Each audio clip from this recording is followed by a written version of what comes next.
Welcome back to BizTv Canada. Have you lost that lovin' feeling for your career? When you started out as an accountant, engineer, customer service rep, or what have you, you hit the bricks running. You were ready to conquer the world, and while doing so, make it a better place to do business. But now it's 10, 20, 30 years. You find yourself just going through the motions. You used to live to work, and now you can barely drag yourself out of bed to suffer through one more day in the grind. Does it really need to be this way? Not so, says my guest, Nina Spencer. Nina has 8 great ways for you to get back on track and get more passion from your profession. Welcome, Nina. Thanks for coming in. My pleasure. Thank you. What was the inspiration for the book? What I found was when I did presentations for different clients, people would come to me in the breaks or afterwards and start telling me that they had stuck their ladders on the wrong wall, and they'd climbed that ladder. They'd climbed that ladder and they had reached high positions, but secretly, off the record, they weren't loving it anymore. But they felt really that classic expression about the golden handcuffs, that they felt they had the golden handcuffs and they were stuck. What does cause us to fall out of love with our profession and our passion? Well, I'm sure that there are a number of answers to that. What occurs to me right off the bat is taking personal responsibility for it. Whose fault is it if we fall out of love with our job?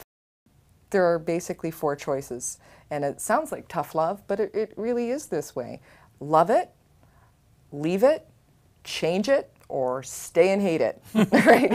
And that sounds kind of mean, but I love my job, it's great, I'm so lucky, I wouldn't want to be anywhere else. Fabulous. If that's where the space you are? Bonus, right? Yeah. On the other hand, so there's love it, leave it, I don't like this job, it doesn't work for me, it's pulling me down, it's killing me slowly, I gotta leave. There's more than one way to earn a living, so that's leave it. But sometimes people feel that they can't leave for whatever reason. They've bought a house, they've got a mortgage, they've made commitments, they've got kids in school, kids in university, whatever it is. That's fine. If you can't leave it, then that's the 3rd choice. You know, change it. Or if you can't change it, change the way you think about it so that you can get through. And not just in a fake it till you make it sort of way, but in a way that really allows you to have peace at the end of your day. What does that work-life balance mean? Well, for me, when I think of work-life balance, David, I think of the a pendulum in a grandfather clock, you know, in a tall clock. That you might swing through balance when you come down to here, but then it's going to go too much work. Then you come into balance, and then it's too much family life or whatever.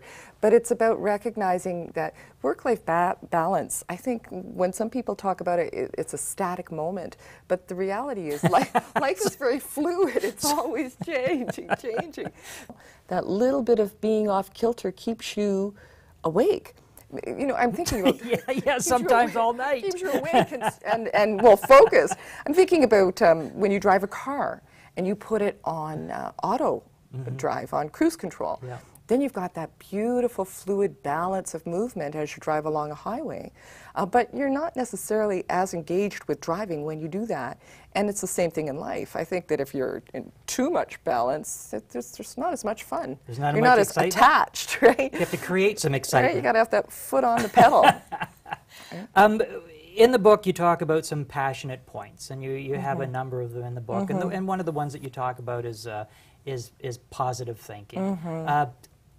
If someone's not in that space, how do they get themselves into that space? Well, I know I've made this comment just a few moments ago about fake it till you make it. Sometimes you do have to talk yourself into something, and what you think about comes about, and you can coach yourself into it, if you will. But some of it is about learning how to backfill with certain words versus others. And that means getting your language off of autopilot.